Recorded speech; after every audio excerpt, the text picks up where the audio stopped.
How to effectively onboard new cloud customers. An effective, efficient onboarding process helps meet end user and customer expectations and facilitates future service and solution sales. A successful onboarding process actually begins during the sales process, where the sales professional sets the client's expectations as to the onboarding process and ongoing support and maintenance to come. The first phase of the sales process includes a business needs analysis, where the sales professional actually sits down with the client to understand their pain and their bottlenecks, their underlying technology, workflows, processes, and procedures, and the client's business needs and goals moving forward. The second step in developing a proposal for a cloud solution includes a technical assessment, where an engineer or a sales engineer visits the client's location and really starts peeling back the onion behind the client's infrastructure to really understand what hardware, software, operating systems, applications, and roles each of these critical devices, pieces of equipment, and line of business applications play in order to bring that information back to try to construct your cloud solution.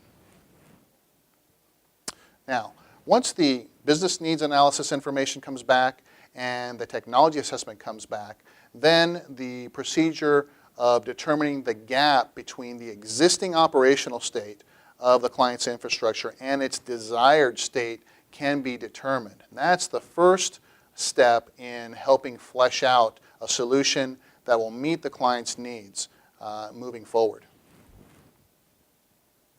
Now, there are really three phases to the onboarding process.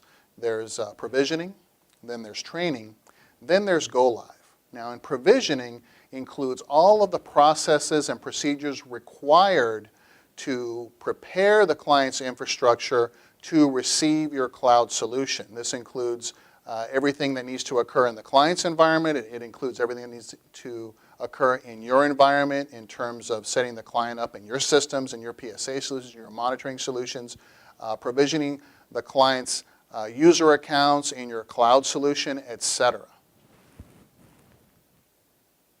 Now, there's a lot of data that is required in order to complete the provisioning process. And your procedure for collecting this data and the type and amount of data that is collected is going to be dependent on your internal policies as well as the cloud solution that you are scoping for implementation to meet your client's business needs. As we discussed, the second phase of onboarding is training.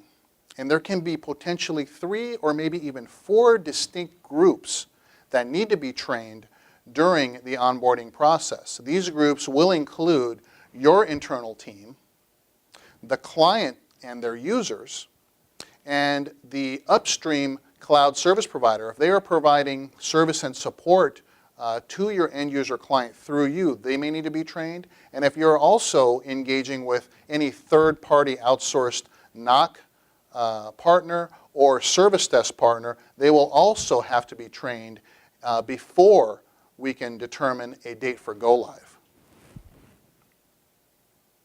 Now, the end user training that occurs at the client's location is critical, right? This is the opportunity for you to sit down and really show the end users at your client's location how to get the most out of the cloud solution that you're implementing, as well as how to request support when things don't occur as they should, how to enter tickets into your trouble ticketing portal, what your incident management process is, what your problem identification and escalation process looks like, and exactly what determines what a priority 1, priority 2, or priority 3 service request is.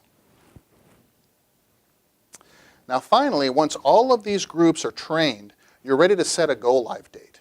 So after provisioning and training, there is an agreement made between you and your client that says, this is the date we're going to go live, and beginning at 8 o'clock that morning or whatever time you determine, that is the time when you are now delivering service against your service level agreement, or SLA. Now, the first 30 days after go live are very critical. This is the shakedown phase. This is where you're going to identify other things that didn't come up during your initial technology assessment. Remember, the technology assessment was delivered in order to determine the gap between the organization's existing operational state and what we needed to bring it up to in order to support your cloud solution moving forward. So as we're monitoring and providing service to the client over that first 30 days, we're going to tweak and tune a bunch of little things. And we're going to make sure our reporting is accurate. We're going to identify other things that need to be addressed in the environment that we can bring to the client's attention during our regular business reviews with the client moving forward.